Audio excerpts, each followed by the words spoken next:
Hello everyone, it's me Bonsai again, and welcome back to my channel. And I'm here because I wanna do unboxing of my Black Friday finds. So I went to Best Buy. Hulaan nyo kung ano yung nabili ko. I got this one. It's a Seagate expansion external drive, and this is compatible for PC, for Mac, and Chromebook.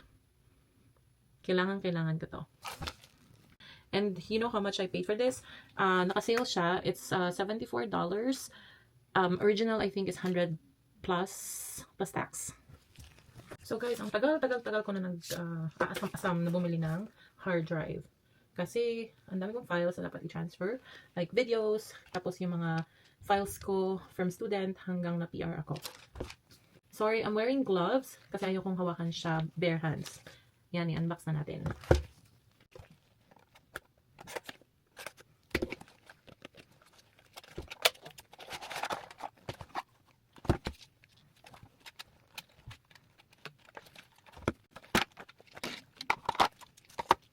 It comes with a charger and the hard drive itself.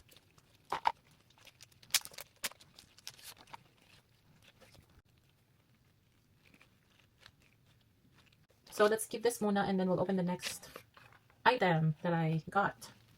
So guys, hindi ako palabili ng gadget or kahit cellphone. So since 2000, yan ba? I think nakadalawang iPhone pa lang ako. I started using iPhone noong 2017. Napilitan na talaga ako mag-iPhone kasi sabi ng tita ko, you have to use iPhone. May extra siyang iPhone, so yun yung binayaran ko. The next one na nabili ko is iPhone 13, which was around 2023. So from 2017 to 2023, ilang years pa? 17, 18, 19, 20, 21, 22, 23. After 6 years, bumili ako ng iPhone 13. This one. So, still, it's working. Napaka okay pa niya, yung battery lifespan niya is okay pa rin. Bumili lang ako ng extra like storage para makastore siya ng madaming pictures and videos and files. But then, it's a 2-year plan, nakasama yung internet. Kaya, until now, I'm not planning to like buy another phone or upgrade my phone kasi nga, nag-work pa siya. Hindi ako super techy sa phone. Kung hindi lang ako nag-iPhone, I would prefer you to use Samsung kasi yun yung first phone ko na sobrang tagal kong ginamit. Until now, I think hindi na siya nag-work kasi nabasa siya ng baha.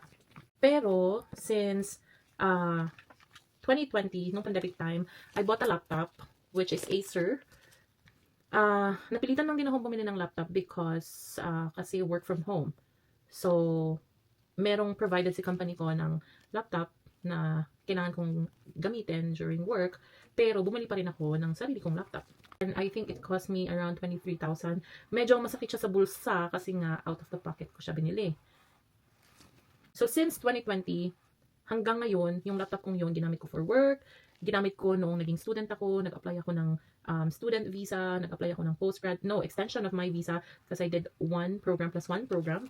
Tapos, yung pa rin ang ginamit ko na laptop from application of the visa of my husband. And then, postgraduate work permit until na permanent resident ako. So, napaka-significant ng laptop na yon kasi almost 5 years siya sa akin na talagang todo yung service niya sa akin. One time, meron ako isang friend na nagtanong about application of his permanent resident. Ngayon, may hinahanap akong document sa Acer na laptop ko.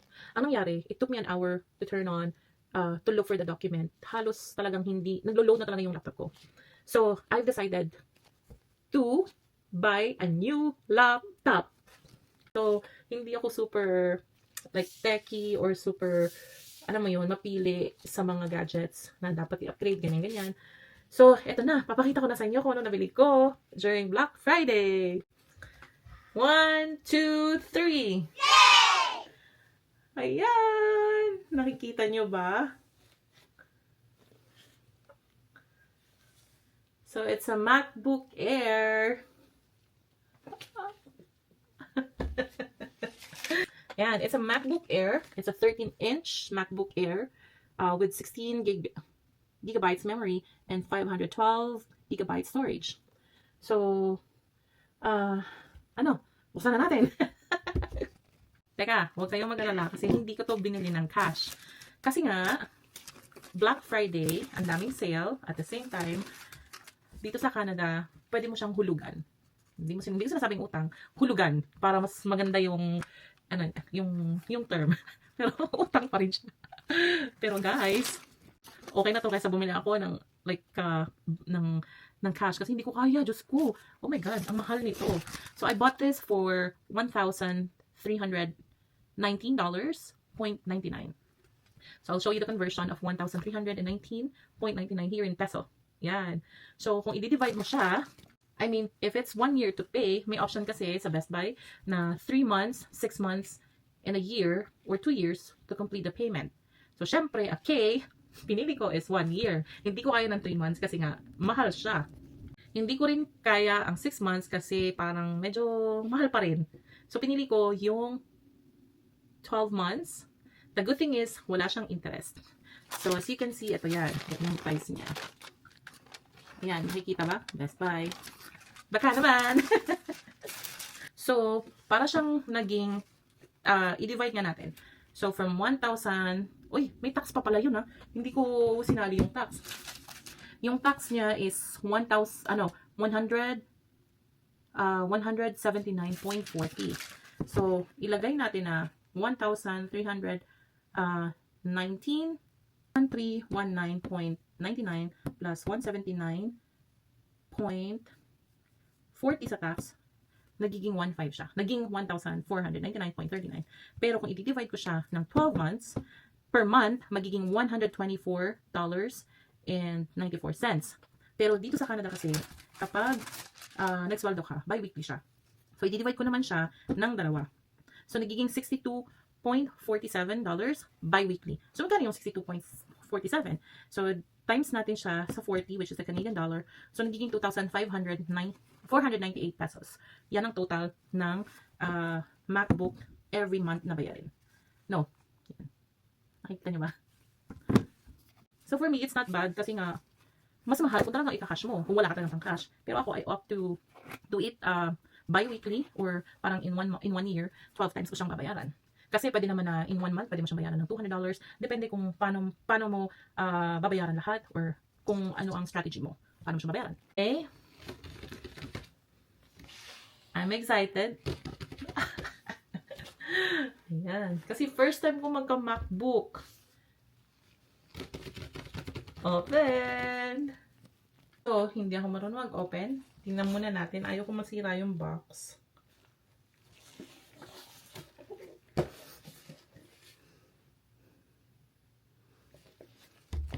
So, yan. Ano ba yan? Natin siya. Paano ba to? Mapagkakaalaman na first time.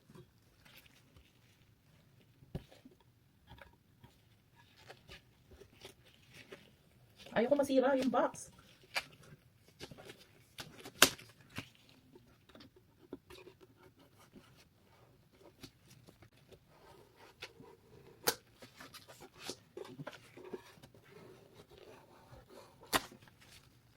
Keep natin yung kutsilyo para safe.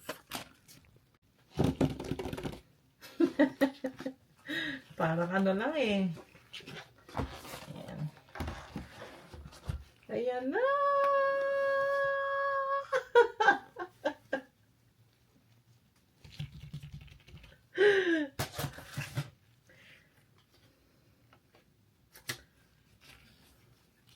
Oh my God. Sobrang nipis. Nakakatakot. Ganda. By the way, ang color pala is Starlight. Oh my God, ang ganda. Oh my God. Hindi na masira. Oh my goodness. Can you see the color? Ganda. Parang ayaw kong hawakan. Oh my God. Ganda niya. And then, we have a charger included.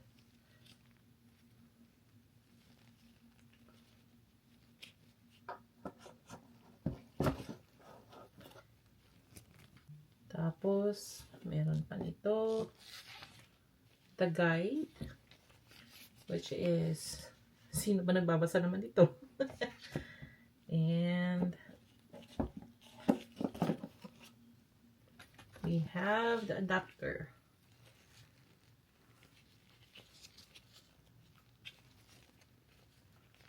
Okay.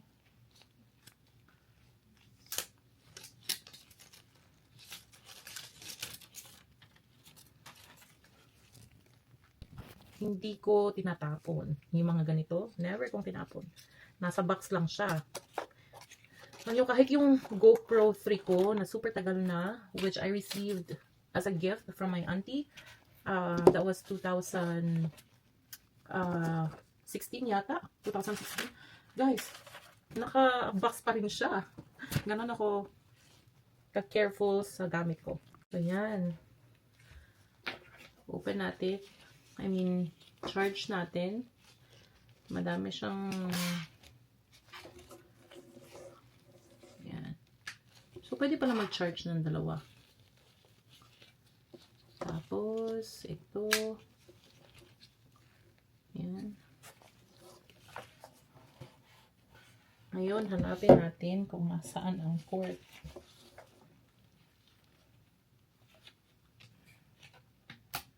Wow. Charge natin siya. I have an outlet beside my table. See? Narinig niyo ba? Let's open this one. I think baliktad. Oh my God. Nakakatakot. Nakakatakot siyang buksan. Turn it on. Woo! Ayan. Paano ba to? Siyempre guys, tanggalin natin ito. Hello! Oh my God. Kita niyo ba ako? Yung kamay ko. Ang ganda. Siyempre, sanay na tayo sa ganyang start. Pero iba to guys. Turn off ko nga yung lights. Oh my God. Hola! Ciao! Ang ganda. Merhaba. Ayan na. Hello. Ahoy. Oh my God. So, syempre, we will choose. So, bring your current iPhone or iPad near your Mac. Maybe not now. Paano ito? Enter? Sorry, enter. Ayun. So guys, thank you so much for joining with me. Super happy ko kasi meron akong bagong iPad. Meron akong bagong laptop. So I use gloves as I've mentioned earlier kasi nga ayaw kong magkaroon ng fingerprint kapag nag-unbox ako. So lagi akong meron ganito, may gloves na black or meron din akong gloves na white. So if ever you are unboxing any gadgets or anything, make sure to use gloves para hindi madumihan muna kasi nga super bago. But just to let you know, I'm so happy that I got this MacBook. Super gaan. And I can bring this anywhere if I'm editing videos or doing any stuffs or if I want to apply for another job. Just joking. So, yun. So, I think yun lang for today's video. And I hope you enjoy watching this video. And sana naman magkaroon ako ng subscribers. Just hoping. Pero I know someday I'll have more subscribers. Thank you so much everyone and have a great night. Bye-bye.